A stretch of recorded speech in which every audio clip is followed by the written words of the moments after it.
Hey guys, welcome to my Geekdom. It's me, Brianna, and I'm back again today to talk about something a little more specific.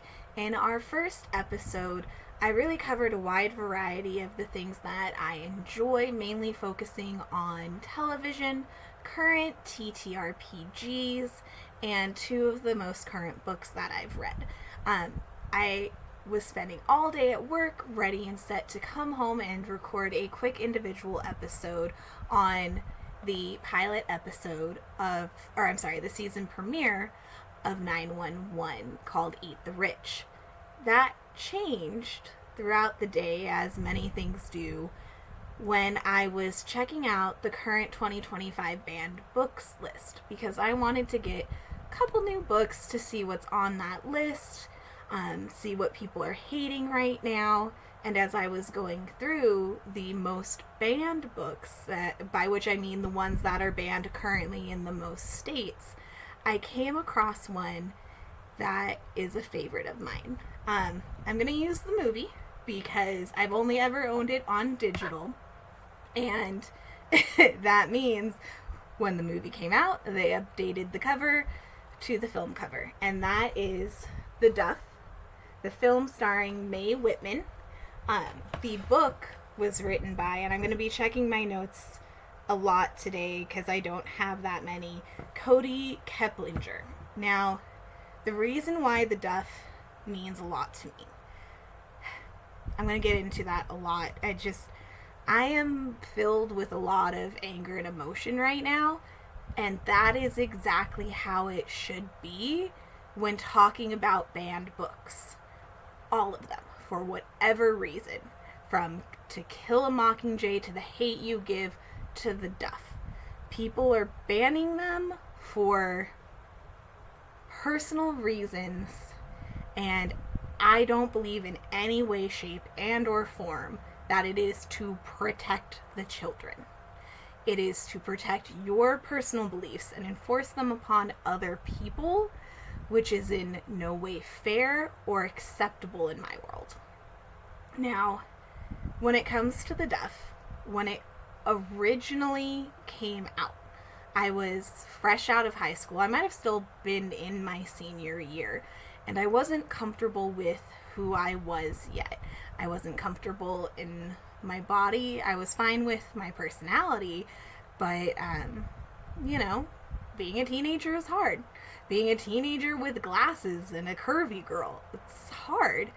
So when I saw a book entitled The Duff, Designated Ugly Fat Friend, it hit me on a personal level, based purely off the title, that I wasn't ready to accept in the way that it was reviewed and written at the time in Entertainment Weekly, because at that time, actually since I was 10 till I was about 22-ish, I was very consistent reading film and book reviews from Entertainment Weekly. Like every Friday I got home from school and that is what I did. So the description of it didn't catch me. It felt very targeted and anti-fat. So I wasn't interested. It was probably about the process of 3 to 4 years later, I was working in a plus-size women's clothing store.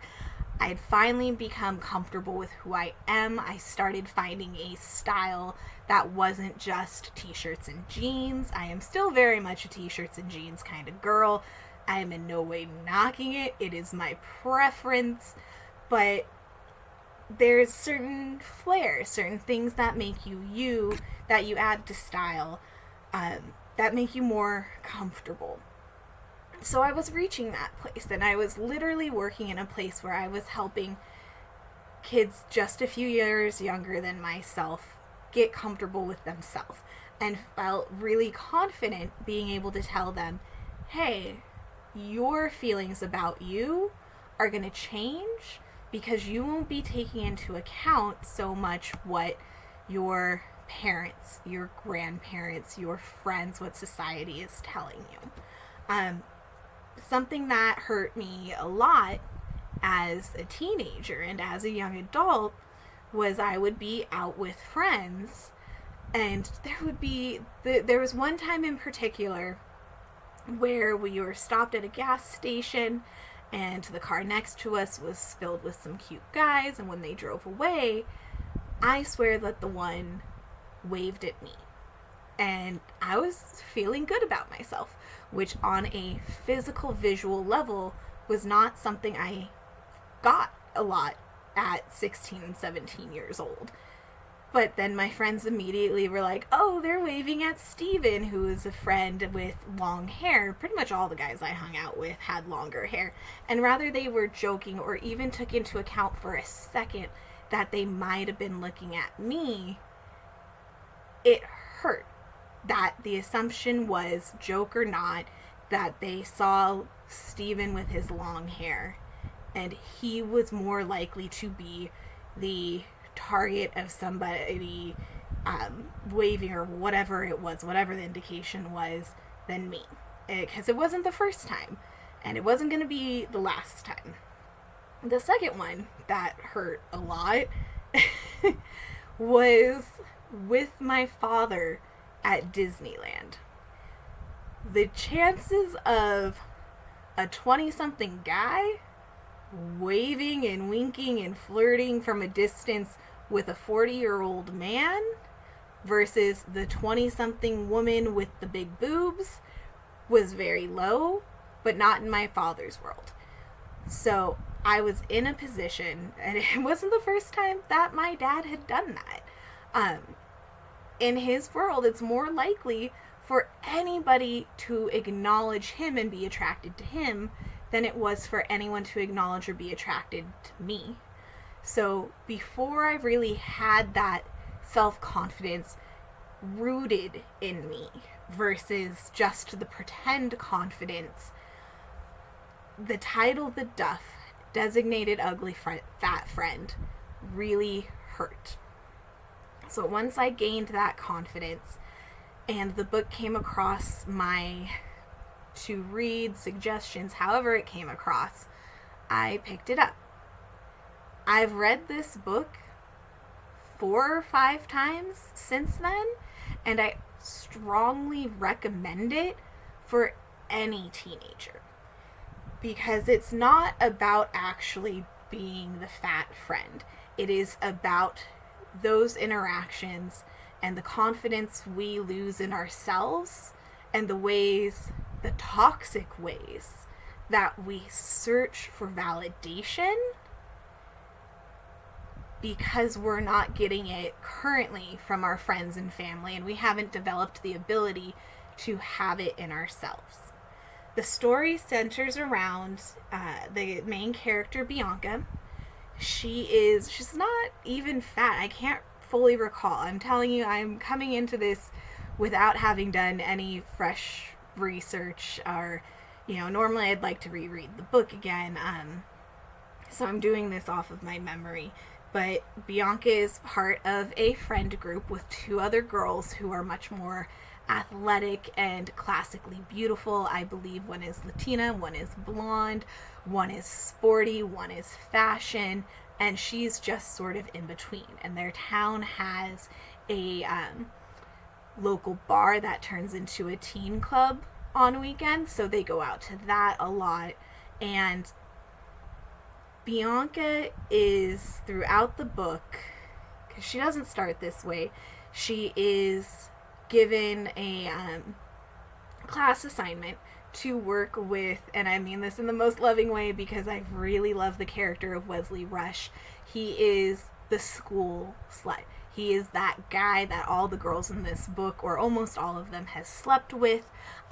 He is a rich boy. He lives in the mansion in the rich part of town. And Bianca has no relationship with this guy. They aren't friends. They haven't been close. So they are assigned a book project to read The Scarlet Letter and do a report together on it. In the time before this book's project begins, Bianca starts to realize that her single father, who is an alcoholic, and she addresses that once her mom left, he hadn't touched a drop of alcohol. She's never seen him drunk. She's only seen him sober, but knows the stories that he is in fact an alcoholic and that it could get bad. So he begins drinking. She's not entirely sure why until she discovers from her, what is she? Her mother is a motivational speaker. That's right. Her mother's a motivational speaker who'd moved out. She'd been traveling across the country, only shows up to be the fun parent every now and again. And she shows up in Bianca's life again to deliver divorce papers to her father. This triggers him. He begins drinking and Bianca ignores it. She doesn't want to deal with the fact that he's drinking. You have indicators from her throughout the book. She has a process every morning when she gets home from school before she goes to bed. She has a pile of clean clothes that she unfolds and refolds, unfolds and refolds. She does this over and over again at different times throughout the day because it is part of her processing. It is her sense of control.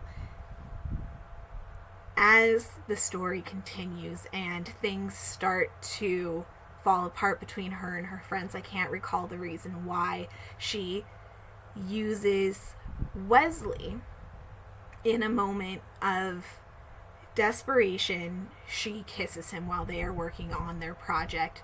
They have sex and they begin a physical relationship, but they don't have any friendship. She starts to drift away from her friends. They don't know why. She's not communicating with anybody.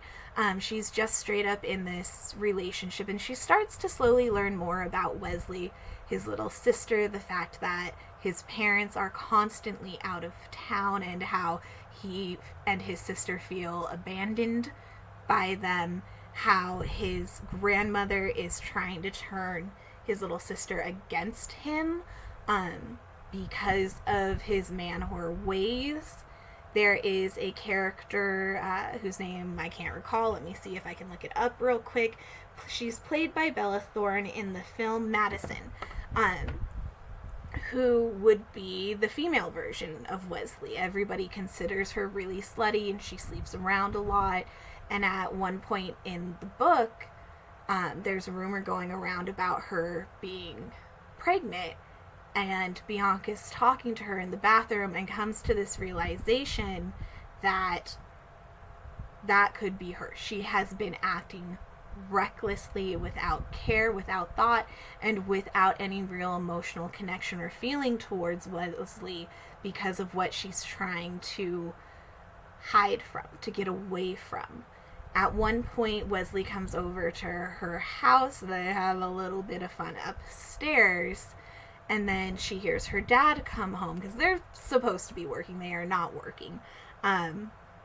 He comes home and his drinking has gotten worse throughout the book.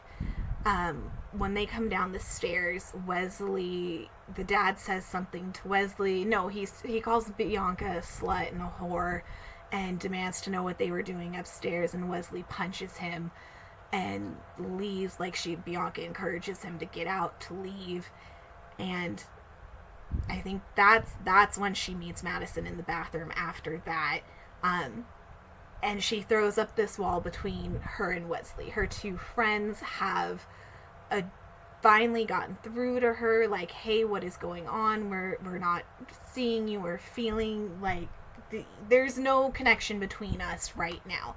We've lost you. We don't know who you are anymore.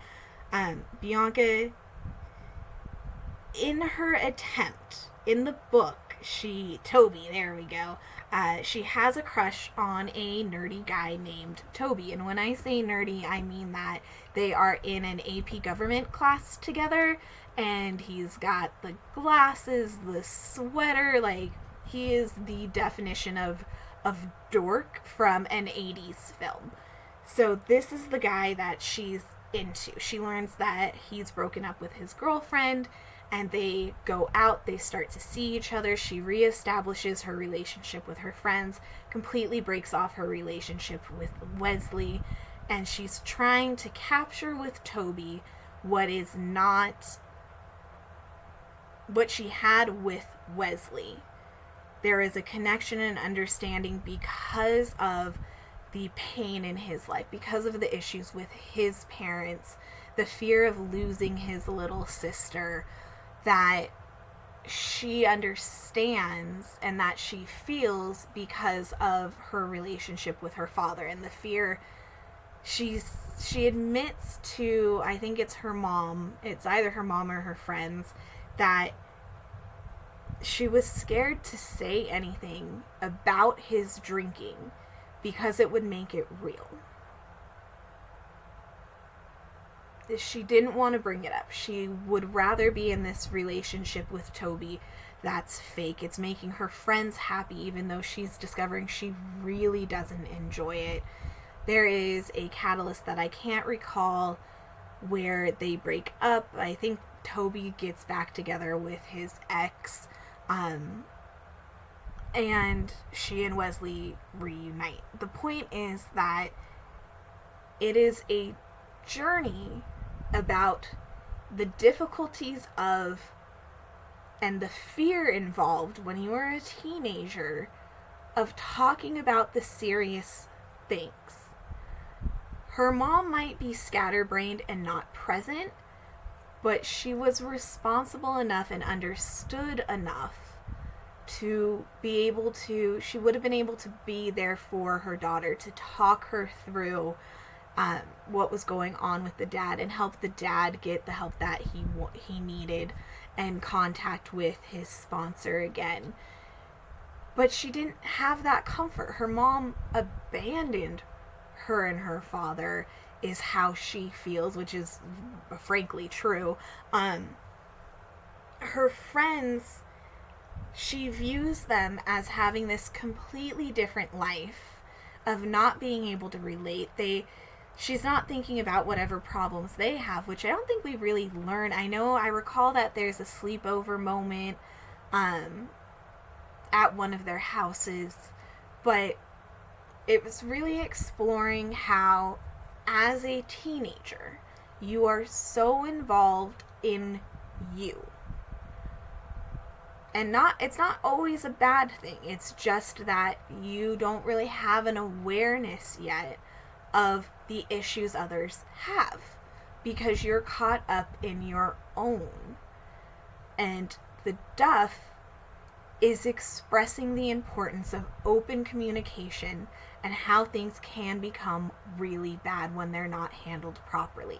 She eventually ends up in a great relationship with Wesley, but it starts out as a negative, toxic one because it was about her using him and using sex as a distraction from the problems in her life and the things that are going on that she doesn't want to deal with. She just wants to feel good and not worry about getting home to clean the beer bottles off the floor. It broke my heart when the movie came out. Again, I was reading Entertainment Weekly every day as the cast was being announced. It is a perfectly cast film. Mae Whitman as Bianca, Robbie Amell as Wesley, Bella Thorne as Madison. Like, I would have killed to see Bella Thorne portray that pregnancy scare. It would have been amazing. We've got Ken Jeong as the teacher, like the AP government teacher who has a good role in the book and the film. There is her mom. Oh, shoot, who plays her dang mom again? Is here. I know it is. I see you. Allison Janney. Allison Janney as the runaway mom who wrote a book and gives goes on tour for self-help. I would have loved to see Allison Janney perform that role. But when they turned it into a film with the author's permission, they made all these, I remember the quote in the article that I read where they said they wanted the next Mean Girls. They didn't get it. It's a fun movie. It's a good movie. I enjoy it. But it is not the book. It doesn't have the hard-hitting punches that the book does. And it kills me because they could have, instead of aiming for the big dollars, they could have had a cult hit that lasted for generations. Like, I really hope this book does. So when looking up on the banned list book or the banned book list and seeing that it's currently banned in 10 states, I'm sure that it's been banned for a very long time, and I just didn't notice. This is the first time I've really gone, hey, what's new on that list? I really wanted to see what caught my eye. And I just was filled with such anger from what this book ended up meaning to me and my understanding and my self-confidence and my self-worth, and being able to relate to Bianca, not because she's the fat friend, but because she was a kid who had issues and did her best to deal with them when she really wasn't prepared for such big problems. Look at the banned book list. See what's on there. See if your favorites are on there. If you have the ability to purchase, especially the kids' books which are banned for being about kids who have different hair. It's about the color of their skin, their culture, people who have queer parents, who are queer. Buy those books if you can. Donate them to libraries if you have the ability. At the very least, read them for yourselves or encourage the people around you who you love to expand their minds. Try something new. Read something you wouldn't normally pick up. If you're white, pick up a book by literally anybody else who's not white. Anybody else. If you have trouble pronouncing the author's name, please, God, pick it up and give it a shot. We only learn by trying new things, by expanding our circle, which is what Bianca ends up doing. She learns, she expands, she learns how to trust and communicate and talk to others, to see that she's not the only one with issues and problems, but others are too. All problems aren't equal, sure, but everybody's problems are important to them for whatever reason, whatever it is that's going on in their lives. And I encourage everyone, talk to your friends. Check in on your family. Open discussion. Be open to all new things. Read banned books. Try a little bit of empathy. See where it gets you. Yeah. That's what's been going on in my geekdom. Thank you for stopping by, and we'll see maybe later, maybe tomorrow, I'll get around to that 911 Season 9 premiere episode. This just happened to be the big thing that caught me today, and I wanted to share with you. If you are angry because a book is on the banned book list, you have every right to be. We all should be. And we should do our best to encourage others, to, as ourselves, expand what we read in our interests, to see what else is out there, and to maybe vote for leaders who have those same values, and who at the very least can express sympathy for someone who doesn't look like them. Alright, thanks guys, and I hope you visit my geekdom again.